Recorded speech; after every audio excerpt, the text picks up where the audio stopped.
Will news dot today में आपका स्वागत है। मैं हूं प्रदीप राज और आप देख रहे हैं विल न्यूज़ डॉट टुडे। आज हमारे साथ मधुपुर चेंबर ऑफ कॉमर्स के महासचिव हेमंत नारायण सिंह उर्फ मोती सिंह जी हैं और उनसे जानेंगे यहाँ के व्यापारियों के साथ आज एक बैठक हुई है, उस संबंध में और भी जो बातें हैं आज उनसे जानेंगे। हेमंत जी, आपका स्वागत है वेल न्यूज़ डॉट टुडे में। आपको भी बहुत बहुत धन्यवाद। वेल न्यूज़ में अपनी बातों को रखने का अवसर देने के लिए आपको बहुत बहुत धन्यवाद। पहला प्रश्न आपसे है सर, व्यापारी वर्ग के लोग आज मंत्री हाजी हुसैन अंसारी जी से मिलने गए थे, किन किन मुद्दों को लेकर बात हुई है? संक्षेप में बताऊं मैं कि लॉकडाउन में सारे व्यापारियों ने सरकार के निर्देश का पालन किया, पूर्णतः लॉकडाउन को माना, मगर लॉकडाउन 5 जो 1 जून से था, 1 जून से कपड़ा के थोक और खुदरे व्यापारी, कॉस्मेटिक के व्यापारी और जूते चप्पल के व्यापारियों को खोलने की अनुमति नहीं मिली। इससे वो काफ़ी निराश थे। उनके कर्मचारियों को वेतन देना मुश्किल हो रहा। इन्हीं बातों को लेकर हेमंत सोरेन जो हमारे राज्य के सूबे के मुख्यमंत्री हैं, उन तक बातों को पहुंचाने के लिए हम लोग अपने विधायक और सरकार के मंत्री जो सरकार के अंग हैं, उन तक बातों को पहुंचाने के लिए व्यापारियों के प्रतिनिधि मंडल के साथ हम वहाँ गए थे। चलिए, तो मंत्री जी ने क्या आश्वासन दिया इस मुद्दे को लेकर? मंत्री जी ने भी अफसोस जाहिर की जो इन 70 दिनों से लॉकडाउन में सारी दुकानें बंद हैं और आज सारे व्यवसाय को खोलने की अनुमति मिल गई, मगर सिर्फ कपड़ा, जूता चप्पल, कॉस्मेटिक को अनुमति नहीं मिली। उसके लिए वो खेद प्रकट किए और उन्होंने आश्वासन दिया कि हेमंत सोरेन जी से वो बात करके इस मुद्दे पर जरूर कोई न कोई सकारात्मक समाधान निकालेंगे। व्यापारी कितने सरकार के कार्यों से व लॉकडाउन के दौरान लिए गए निर्णय से संतुष्ट हैं? ये वैश्विक महामारी है, पूरे विश्व स्तर पर फैली हुई है। सरकार ने जो भी सख्त कदम उठाए वो जनता के लिए, हम सबों के लिए उठाए हैं, इसलिए हमारे व्यापारियों ने पूरा पालन किया, सरकार के साथ पूरा सहयोग किया और वो संतुष्ट है। प्रशासन और सरकार के निर्णय से पूरी तरीके से संतुष्ट है। मधुपुर व्यापारी और प्रशासन के बीच कैसा सामंजस्य है?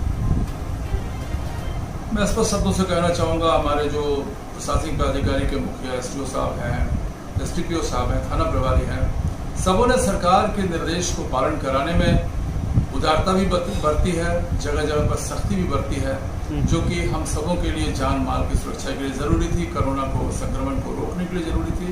इसलिए बेबाक शब्दों में प्रशासन से हम लोग पूरी तरीके से संतुष्ट हैं। एक अहम प्रश्न है, मधुपुर के आसपास जो प्रवासी मजदूर बाहर से आए हैं, प्रवासी तो नहीं कहेंगे, हमारे मजदूर बंधु जो बाहर से आए हैं, उनके साथ आज रोज़गार की समस्या आन पड़ी है। मेरा सवाल है आपसे, हमारे यहाँ जो हमारे सांसद हैं, भाजपा के सांसद निशिकांत दुबे जी, जो गोड्डा लोकसभा के सांसद हैं, वो इनके लिए क्या कर रहे हैं? देखिए, प्रवासी मजदूरों के लिए रोजगार की व्यवस्था के विभिन्न अवसरों का वो उपलब्ध कराने की प्रयास कर रहे हैं। जैसे सरकार की जो भी योजनाएं हैं, केंद्र सरकार की योजनाएं हैं, मनरेगा में हो या और भी वृक्षारोपण को हो, जल छाजन का हो, संतरीकरण का हो, बहुत सारी योजनाओं को धरातल पर उतारने का प्रयास कर रहे हैं, केंद्र सरकार की योजनाओं को, जिससे रोजगार मिले। प्रवासियों को विभिन्न राज्यों से, झारखंडी लोगों को, गोड्डा के लोगों को लाने का उन्होंने सफल प्रयास किया। वहाँ पर राशन भी भिजवाया, दवाएं भी भिजवा रहे हैं और इस तरीके से बहुत स्तर पे वो प्रवासी मजदूरों के लिए काम कर रहे हैं, जो अपने आप में काबिल तारीफ है। एक प्रश्न मेरा और है, आपके सरकार से ही है। इस वैश्विक महामारी में आज सबसे बड़ी प्रॉब्लम तो बेरोज़गारी है, क्योंकि लोग बाहर से, कोई दिल्ली में काम करते थे, कोई मुंबई में थे, मतलब यहाँ से सभी लोग महानगर गए थे और महानगर से सभी लोग वापस आ जा गए हैं। इस दौरान सबसे बड़ी जो समस्या है, यहाँ पे आपकी सरकार थी और सरकार में हमारे श्रम मंत्री जो है राज पलिवार जी थे। मैं ये आपसे जानना चाहता हूँ कि 5 साल के दौरान उनका जो कार्यकाल रहा है श्रम मंत्रालय में, तो कितने लोगों को रोज़गार उन्होंने इस क्षेत्र के लोगों को मुहैया कराया है? क्या आपके पास कोई डेटा या कुछ है इस तरह का? नहीं, उनका भी कार्यकाल संतोषप्रद ही रहा है। कितने लोगों को रोजगार मुहैया कराया है, इसका कोई डेटा मेरे पास उपलब्ध नहीं है। स्पष्ट शब्दों में मैं इसकी ऑथेंटिक कोई जानकारी ऑफिशियल जानकारी दे नहीं सकता आपको। एक प्रश्न और है, जो दुकानदार हैं, दुकानदार लोग तो अपने कपड़े के दुकान चलाएंगे या मनिहारी की दुकान खुल जाएगी, आज नहीं खुलेगी, 10 दिन बाद, 15 दिन बाद, 30 तारीख के बाद, या वो तो खुलना है। कुछ लोगों का व्यापार अभी चालू हो गया जो दुकानदार थे, लेकिन कुछ लोग जैसे कि टेंट वाले हैं, पंडाल वाले हैं, जो गैदरिंग में काम करते थे, जिनका काम ही होता था इवेंट्स, बड़ा बड़ा इवेंट्स को मैनेज करना, पंडाल लगाना, बाराती को लाना, बाराती को भेजना, तो आज जो है डीजे वाले, साउंड वाले, कलाकार लोग हैं जो लाखों की भीड़ में वो प्रोग्राम करते थे, तो आज जो है वो गैदरिंग तो बंद हो गया है।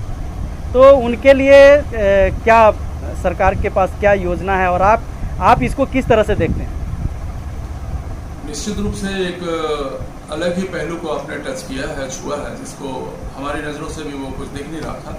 मैं आपको धन्यवाद दूंगा जो वैसे मजदूरों की, वैसे कलाकारों के पर आपने फोकस किया। तो निश्चित रूप से सरकार के पास उनके लिए अभी तो फिलहाल कोई योजना दिख रही नहीं है, क्योंकि शादी विवाह में भी सरकार का रेस्ट्रिक्शन है कि सोशल डिस्टेंसिंग को पालन करते हुए 50 व्यक्ति ही रहेंगे समारोह में, और 50 व्यक्तियों के लायक जो डेकोरेशन होगा, जो फंक्शन होगा, जो इवेंट्स होंगे, वो तो बिल्कुल होगा, मगर बड़ी गैदरिंग तो बिल्कुल मना है। इसलिए उनके पास भी बहुत आर्थिक संकट नहीं, अभी मैं देख रहा हूँ, अभी बहुत कम शादियाँ हो रही हैं, कहीं भी जैसे पूजा है, पाठ है, इस तरह का इवेंट्स होते रहते थे, जागरण है, तो उसमें टेंट वाले, पंडाल वाले ये लोग कमाते थे। अब क्या है कि वो अपना पूरा जीवन उन्होंने इसी में ही काम किया है। अब उनको अगर कहा जाए कि आप सब्जी लगा के बेचिए, ठेला लगा लीजिए, क्योंकि आपका काम तो चल नहीं रहा है, तो इसको आप किस तरह से देखते हैं? ये मुद्दा को आप कैसे देखते हैं? देखिए, ये इस परेशानी को आप थोड़ा दिल बड़ा करके, दायरा बड़ा करके सोचना होगा। पूरे विश्व के स्तर पर महामारी फैली है, विश्व में लोग मारे जा रहे हैं, रोजगार खराब हो रहा है, कितनी जानें चली गई, मौतें हो गई हैं, और मजदूर कहाँ से, फैक्ट्रियां बंद हो गई, पूरे भारतवर्ष में मजदूर लौट के अपने वतन आ रहे हैं, कोई बिहार, कोई झारखंड, कोई अलग अलग जगहों पर आ रहा है। इतने परेशानियों के बीच में ये भी एक परेशानी लोगों पर आई है, तो कुछ तो इसको मिलजुल के समाज के लोगों को, हम लोगों को मिलजुल के समझना होगा, समझना होगा, कुछ अपना ट्रेड को चेंज करना होगा। ये बिल्कुल परेशानी वाली बात है, मगर अपने स्तर से समझ के भी चलना पड़ेगा और कुछ रास्ता तो ढूंढना ही पड़ेगा, अलग रास्ते। चलिए, आप हमारे साथ जुड़े और अपना कीमती समय हमको दिए, इसके लिए बहुत बहुत धन्यवाद। आपको भी अपने चैनल में जुड़ने के लिए, अपनी बातों को बेबाक रखने के लिए आपको भी बहुत बहुत दिल से धन्यवाद और आभार।